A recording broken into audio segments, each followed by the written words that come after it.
The Judicial Service Commission learned through the media of the uMkhonto Sizwe political party's withdrawal of the nomination of Dr. John Hlophe, leaving the JSC to conclude that as things stand, the body remains properly constituted. As matters stand, we are as properly constituted as we were when the matter was, the application, MK Party's application was argued on Friday, which is that Dr. Hlophe still is a member of the commission because he was designated. You had that whole argument that was made in court.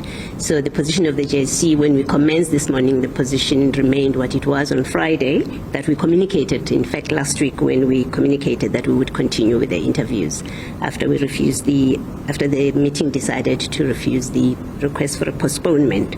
So the position indeed is still that we are properly constituted. Nothing has changed. This after the MK Party wrote to the National Assembly Speaker withdrawing the nomination of Dr. Hlophe, which has since raised legal questions of the implications of this latest development on the lawful composition of the JSC if the Speaker communicates this. We will urgently call a meeting of the JSC overnight to consider our position. And look, our guide is the Constitution and the JSC Act. And both documents do deal with matters of a commissioner not being there because they've ceased being a commissioner, and we will be guided by that. But we didn't make a decision. The JSC decided that it's premature at this point to make a decision.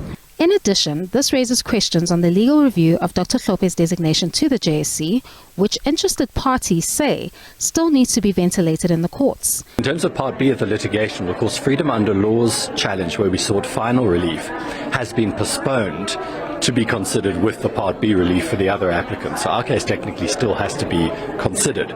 There are, of course, going to be questions about costs. There are questions about whether some of MK's statements are contemptuous of the court process.